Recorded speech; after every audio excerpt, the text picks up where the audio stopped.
Look at the weather. It's beautiful here. Non-stop rain. Oh, man, it is a blazer out there.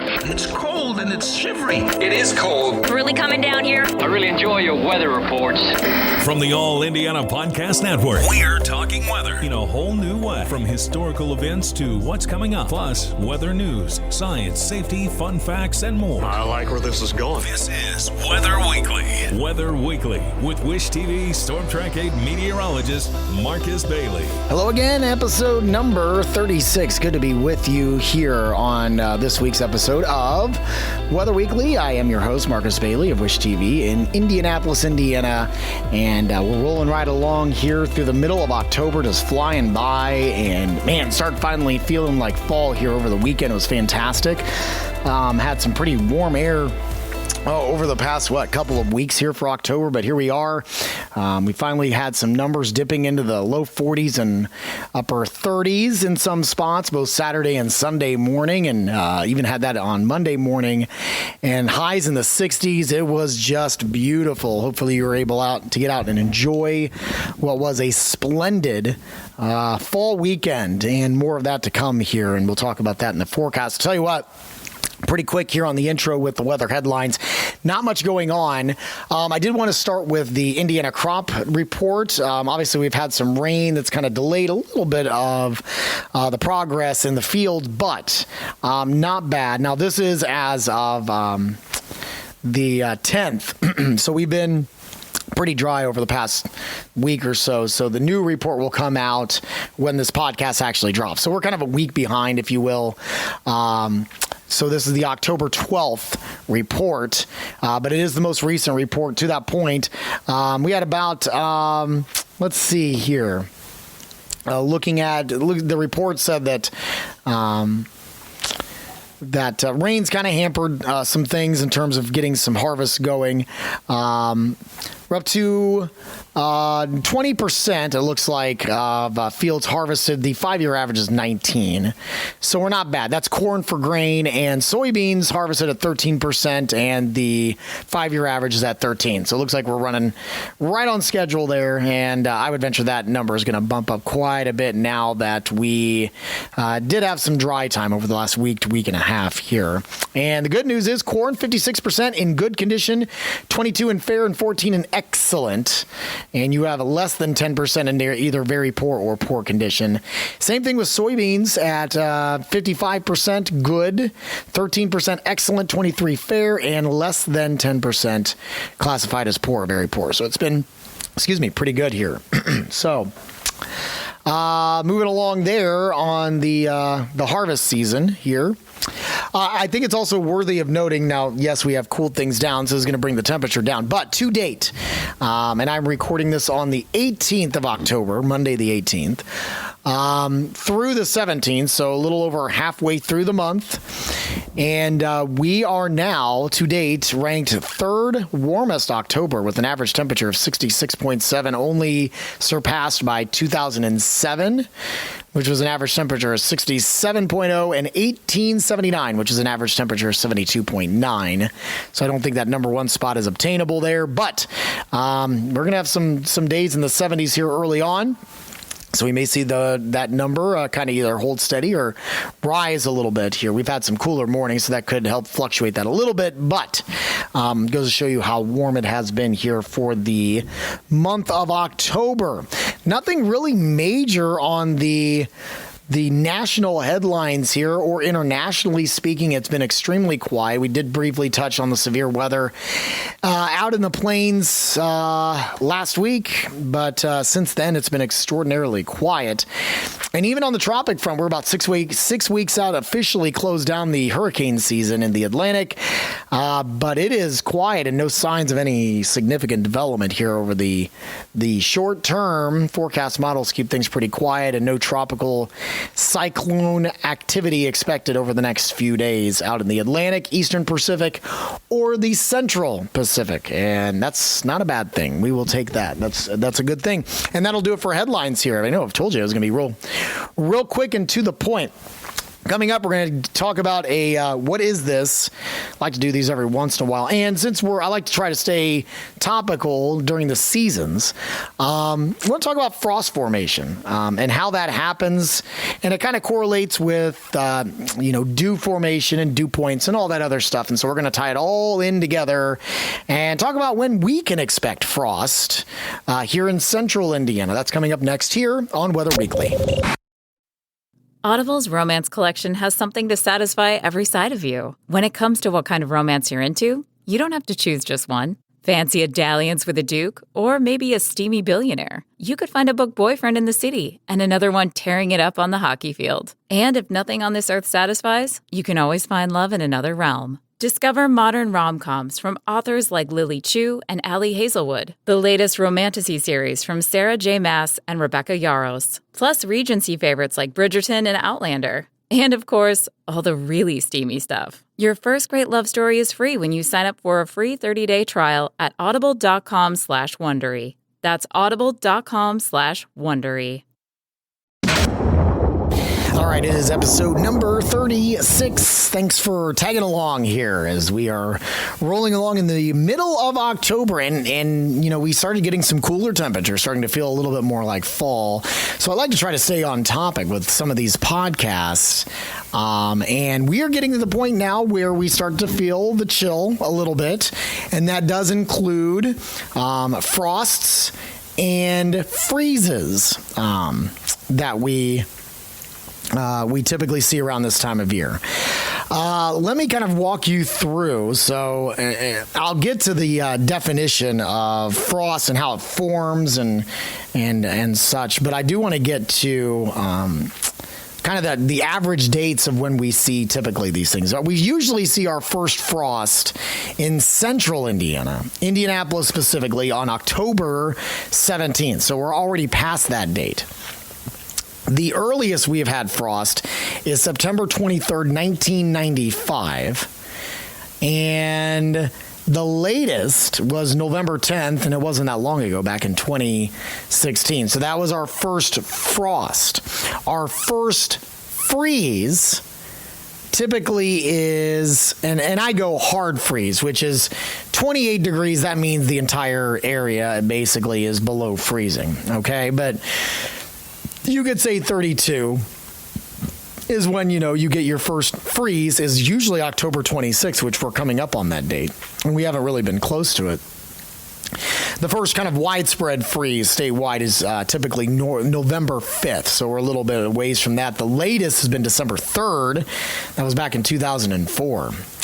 So it can run a little bit late. So let me kind of explain what all of this kind of means here, okay? So I guess to kind of explain frost, you have to explain dew and the dew point. And so I'm going to be kind of going back and forth here a little bit, all right? But this hopefully wasn't going to be too lengthy here, but we're going to be reading some of these definitions and stuff like that from a really good website that I like. Comes from Jeff Habby, well-known meteorology professor. I believe he's out in Colorado. But excellent at teaching some of the basics meteorology. You can check out some really fascinating things. You can just get lost in some of his dialogue. It's called Habby Hints, Haby, Habby Hints. If you Google search that, and there are there's a lot of them there, and they're all linked together, and so you can kind of just fall into a black hole.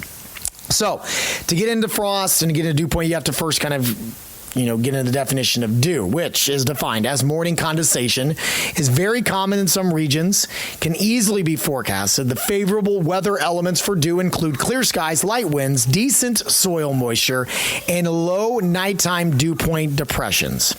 Now, dew forms when the temperature becomes equal to the dew point. This often happens first at ground level for two reasons. First, long wave emissions causes the Earth's surface to cool at night. Condensation requires the temperature to decrease to the dew point. Second, the soil is often the moisture source for the dew. Warm and moist soils will help with the formation of dew as the soil cools overnight. Now, The cooling of warm and moist soil during the night will cause condensation, especially on clear nights. Clear skies allows for the maximum release of long-wave radiation to space. Excuse me. Cloudy skies will reflect and absorb while re-emitting long-wave radiation back to the surface, and that prevents as much cooling from occurring. So, if you ever hear us on television talk about, even in the summer, how the clouds will act like a blanket, but it really more pertains to, in the fall, in the wintertime, if you really want those really, really, really cold nights, you got to have a couple of things. You got to have a clear sky, you got to have a light wind, and it's explained perfectly there while we're explaining how dew is formed. You lose that radiation from the day, even if you're talking a bitter cold winter afternoon where your highs only get in the teens. But if you even got a little bit of sunshine, you don't even need a lot. You're still getting some radiation through the clouds. If you have a clear sky that night, all of that radiation is gone, and so that allows for much cooler temperatures. If you have cloud cover overnight, you usually aren't quite as cold, only because the cloud cover acts as a blanket. Okay? So what you're basically saying then is you need your temperature then to reach your dew point, and that's how dew is formed. So what is a dew point? And we talk about this in TV a little bit. I wish that we could talk about it more. It's kind of the ongoing struggle of your TV consultants, that most of which are not meteorologists. And they want to tell you, the public, what you want to hear by doing surveys and stuff. I could go on a tangent about it. I won't. But basically just know that there are consultants out there that like to basically say what we should say. And it doesn't mean that we always do. It all depends on kind of what our bosses think. But I've worked with plenty of bosses that say don't mention dew points on the air. I argue that it's beneficial to mention dew points on the air, and we try to explain it. We're not here to give a science lesson during our 3 minutes for a weather forecast. We know people don't have that kind of time and they don't want to be talked down to. But I think it's important to mention these things because it's easier to convey. You can have 100% humidity in the wintertime, but if your temperature is 17 degrees, 100% humidity at 17 degrees is going to feel a whole lot different than a 95 degree temperature and 95% humidity. You get what I'm saying here? But the dew point is always going to be constant. And that is, you get into the 60s, 70s, 80s in terms of dew point temperature. That is where you get superhuman. Anything above 60 is considered more of a moist air mass. 70 is more oppressive. 80 is just ridiculous. Okay? And it goes a long way in forecasting severe weather as well. I wish we could use dew point temperature a lot more. So the definition of dew point is the dew point is the temperature the air needs to be cooled in order to achieve a relative humidity of 100%. At this point, the air cannot hold more water in the gas form. I think it's also important to note, and again, we don't really show dew points on TV, but if you're a weather nerd, you already know this. If you are an aspiring weather nerd, when you look up the temperature and the dew point, let's say right now, as I'm recording this, it's around noon here in Indianapolis on Monday. I'm going to go to the Indianapolis office, and the air temperature is 62. The dew point is 47. I think it's also important to note, unless you get some crazy air masses, a warm front, a cold front, whatever, like a day like today, our dew point is not going to move much. Our air temperature will, right? Like I forecasted a high of 71 today. The dew point will not move, though. We'll probably hold into the mid-40s. Your temperature, your air temperature will never go below the dew point temperature. And so especially on quiet days like what we are experiencing currently, it makes it real easy to forecast the low. because our low temperature is probably going to get close to that dew point temperature. They don't always do that, but when you have a clear sky, like what we've had now, it's cloud free right now. It will likely stay clear tonight. The winds will be calm. It's almost a guarantee that we are going to go near that dew point. So our humidity, when I go on Tuesday morning, is likely going to be at about 100%, which again, what value do you have that it's saying, okay, there's 100% humidity there. Now, saying that, there can be some dew formation because we've had some moisture. You need to have that when you get close to that number, okay? So hopefully that makes sense. Now, frost formation. Let's kind of walk you through this. So when temperatures drop below freezing and the temperature reaches the dew or frost point, the ice on the ground is termed frost or frozen dew. Frost can form in two ways, either by deposition of freezing. Depositional frost is also known as white frost, or I've never really known it as white frost. I've known it as hoarfrost. HOAR frost. It occurs when the dew point, or at this point, the frost point, is below freezing. When this frost forms, the water vapor goes directly to the solid state. Depositional frost covers the vegetation, cars, etc. with ice crystal patterns. If the depositional frost is thick enough, it resembles and almost looks like a light snow. So here's kind of the question I want to get to here. I get in debates. I love our boss here at Wish TV, Al Carl. But he always rolls his eyes whenever I talk about frost formation, because I'll say, in some of the editorial meetings that we have, I'll jump in there and be like, we'll have temperatures in the mid 30s, so some patchy frost is possible, and he'll just roll his eyes because he's like, how can you have something frozen form when it's not freezing? Which, I mean, he's got a point, right? So, the question you can always ask, can frost occur at temperatures above 32? The answer is basically no, you cannot, right? You can't have something magically form into ice when the temperature is above freezing. However, I say that with a caveat, okay? So here's the thing.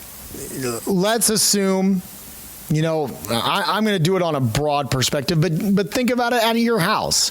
You have your own thermometer at your home, but I think about the airport, where our official Indianapolis reporting station is. And they're, say, reporting a temperature of 36. Let's say for the sake of not wanting to argue, let's say your home temperature thermometer says 36. You wake up at 7 in the morning, near 8 in the morning, 7:30 in the morning, coldest part of the morning this time of year, just before daybreak. And you see that temperature of 36, but you look on the ground and there's frost. Well, how can that be? So let's go back to, basic physics of, that you had back in, high school. Which one is lighter, which one is heavier in terms of air? Think of hot air balloons, hot air rises, right? So cold air sinks. So just because the air temperature says 36, more than likely, your thermometer is not on the ground. Now, it might be, but most people don't have their thermometers at the ground. They have it at eye level, right? Even electronic ones that you may have. In fact, many of you that have the real fancy weather stations, you may have it on top of your house or on top of a shed, or you have it on top of a pole or your fence, or it's several feet above ground levels is the bottom line. So that frost will form because cold air sinks. So the temperature is likely at 32 at the surface. Does that make sense? So my boss is right? Every time I say, mid-30s, and I'm saying, but we could get some patchy frost, there's an eye roll. And I get that. But, in the other sense, I don't really have time to explain, well, yes, the air temperature is going to be 36, but the surface temperature is likely going to be 32. It also, I think that's a good way to kind of piggyback off as I kind of wrap things up here, is there's a lot of times where we will say, and this works for snow as well, but frost, snow, anything kind of frozen. The first place where you're always going to get accumulating anything is going to be where? And we say it on TV a lot. Bridges, overpasses, outdoor vehicles, rooftops, right? The reason being is those are areas that cannot retain heat as well as, just the ground in general. The soil can keep some sort of heat in, all right? But your vehicle, metal, doesn't hold on to heat over a long duration of time. It's kind of like sand. When I think back to like some of my early earth science courses on what can retain heat well, what does not. Sand doesn't. That's why deserts can run so hot during the day and then so cool at night. But look at the oceans. It's why ocean water sometimes is at its warmest when you're getting into the cool season, because it takes so long for that water to actually cool down, because you have from the warm air during the warm months, and then vice versa, right? It cools down a little bit during the summer. It works very well if you live down in the Gulf Coast states, all right? So it works kind of the same way with all of this. Your rooftops they're not able to retain heat all that well, especially with your insulation that's not going to leak that heat out, right? Your insulation in your home, that's the goal. It keeps the cold out, it keeps the heat in. So that's why you get frost on your rooftop, because your interior heat is not going to help to kind of thaw that out. And all the heat that maybe it takes on during the day is released back in the atmosphere. Just exactly what I was saying with that, the latent heat that, is released on a clear night and a light wind. Same thing with your vehicle. It's metal. It can't hold on to the heat very long. So that's why you end up getting frost on your windshield when there may not be, say frost on the ground or anything like that. And it's why you get frost fairly easily. If that makes sense. So you don't, and the thing is, the colder it gets outside, the less moisture that you need for frost formation, because your dew point, is going to be very close to your air temperature. All right. So that's where you stand in terms of frost formation. We're getting to the point of year where we may see that. I already saw some pictures, I think, from over the weekend. And again, I think it's important to note, we did not hit anywhere near the freezing mark in terms of any of the reporting stations for the weekend. I saw some numbers as chilly as, I think, 34 out in near Richmond Sunday morning. That was the coldest spot. But most areas were into the upper 30s, around 40. And I saw some pictures, I believe, from around Rush County out in the fields, that there was a little bit of frost that started to form. So we're getting to that time of year. So just be aware of that. I think we're already, we're past the point now that most of you have moved on. We'll be getting a killing freeze soon. But, it is fascinating how, and we talked about in the last podcast, how green everything is, including the leaves. Now that we've had some cooler temperatures into the upper 30s and lower 40s, we'll probably start to see that color start to pop a little bit here over the next few weeks. So we'll keep an eye on that, but hopefully you learned a little bit something about frost formation, and it might be something we see here in the next 8 to 10 days. We'll talk about that in my extended forecast that's coming up next year on Weather Weekly. All right, here's a look at your forecast. Week of October 18th, and I'll tell you what, not bad. We're starting it off, obviously, with very mild temperatures, kind of some cool mornings, but mild finishes with very dry air in place. You get some of these big swings that we typically see in October. You'll wake up to numbers in the low to mid 40s and highs in the lower 70s, and so that's what we'll have through Wednesday. We do have some changes with a weak cold front coming in Wednesday night heading into Thursday. It's just going to bring some very brief isolated showers. Not everybody gets wet. Don't think it's super heavy. That chance will last through Thursday morning, and then it looks like a cold front kind of just plows through here, and it is going to allow for some cooler temperatures where we'll likely get some highs only in the upper 50s by around Friday, and lower 60s for the weekend.